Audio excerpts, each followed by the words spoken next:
മാന്യസാസിന് വന്ദനം. ബുദ്ധിമാന്യം സംഭവിച്ച കുട്ടി ഏതൊരമ്മയുടെയും നെഞ്ചിലെ തീയാണ്. ആ തീരാവേദന അനാവരണം ചെയ്ത പ്രശസ്ത കവിയത്രി സുഗതകുമാരിയുടെ കൊല്ലേണ്ടതെങ്ങനെ എന്ന കവിതയുടെ രംഗാവിഷ്കരണം. ഞാന് കന്നെയ്തി പൊത്തത്തി തുന്തരിയാവുക നല്ല രസം. എന്താ മോളെ, എന്താ പറ്റിയേ? അയ്യോ മോളെ, ആകെ ഉണ്ടായിരുന്ന കണ്ണാടിയാ, അതും പൊട്ടിച്ചോ നീ? അയ്യേ, ഇത് എന്തീ കോലം? വീട്ടിൽ ഉണ്ടായിരുന്ന കൺമിഷി പൊട്ടൊക്കെ തീർത്തല്ലേ? അമ്മൂമ്മയുടെ അമ്മ ഇങ്ങനെ പോരുതിട്ടാ. മോള് അവിടെ വല്ലയിടത്തും പോയി കളിച്ചോ?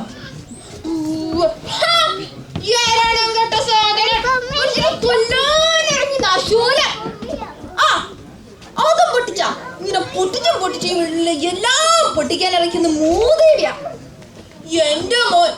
അവനിപ്പോ എവിടെയാണോ എന്തോ, നിന്റെ തലയിൽ ഇടുക്കി വീഴും. മതി എന്റെ മോളെ ശപിച്ചത്. നിങ്ങളുടെ മോൻ വഴി തെറ്റിപ്പോയതിന് എന്റെ പാവം മോളെ ശപിക്കില്ലേ? എന്റെ വീട്ടിൽ താമസിച്ചിട്ട് എന്റെ നേരെ കൈവിടുന്നോ മൂദേവി? ദൈവമേ, ഞങ്ങൾ എന്ത് തെറ്റ് ചെയ്തിട്ട് ഞങ്ങളെ ഇങ്ങനെ ശിക്ഷിക്കുന്നേ? മോളെ മൂത്രത്തിലിരുന്നാണോ കളിക്കുന്നത്? എന്റെ മോൾക്ക് ഇപ്പൊ വയസ്സ് 10-20 എന്നാൽ പെണ്ണാണെന്നോ ഉണ്ണണമെന്നോ ഓടുക്കണമെന്നോ ഒന്നും അറിയില്ല. എനിക്കാണെങ്കിൽ വയസ്സായി വരികയാണ്. എന്റെ കാലശേഷം ആരവളെ നോക്കും? ആരവൾക്ക് ഭക്ഷണം കൊടുക്കും? ആരും ഉണ്ടാവില്ല, ആരും. എന്നാൽ ഒരു പക്ഷേ അയാൾ വരും, എന്റെ കുഞ്ഞിന്റെ അച്ഛൻ. അയാൾ വന്നാൽ ഞാൻ വാസുദേവൻ, ഒരു മന്ദബുദ്ധിയുടെ അച്ഛൻ. കുഞ്ഞാറോളിവിടെ ഉണ്ടായിരുന്ന പെട്രോൾ അടിച്ച് കത്തിക്കുന്നതിന് ഞാൻ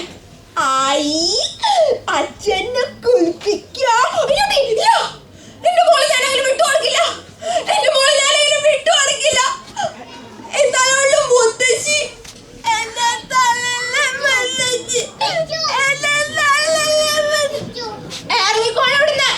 നിന്റെ തള്ള ചത്തു, അച്ഛൻ നാട് വിട്ടുപോയി, നീ ഇവിടെ നിന്ന് എന്റെ തലവോ പൊടി.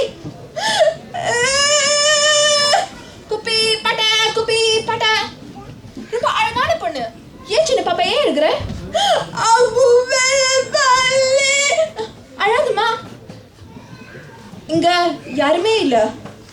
வாமா வா. இல்ல, என்ன போல என்ன விட்டு அடிக்கல, என்ன போல என்ன விட்டு அடிக்கல. എല്ലാം ഞാൻ എന്ത് ചെയ്യും? ഇതിൻ്റെ ഉള്ളിലുള്ള വിഷം എന്റെ കുഞ്ഞിനെ കൊന്നോളും. പിന്നെ അവൾക്കൊന്നും പേടിക്കേണ്ട ആവശ്യമില്ല. മോള് വന്നേ, മോൾക്കുമ്പോ ഭക്ഷണം ഇല്ല, എനിക്കത് കൊടുക്കാൻ കഴിയില്ല. അതവൾ കഴിച്ചാൽ അവളുടെ ഓരോ ഞരമ്പും വലിഞ്ഞു മുറുകും. അവൾ പ്രാണവേദന കൊണ്ട് പുളയും. അത് കാണാനുള്ള ശക്തി ഈ അമ്മയ്ക്കില്ല. എന്നാൽ ഞാൻ എന്ത് ചെയ്യും?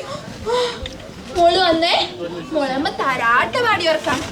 രാരി രാരി രാരി രാരി രാരി. ഇല്ല, എന്റെ മോളെ കൊല്ലാൻ കഴിയില്ല. എന്റെ മോളെ ഒന്നും വേദനിപ്പിക്കാതെ, ഒന്നും കരയിപ്പിക്കാതെ കൊല്ലേണ്ടതെങ്ങനെ?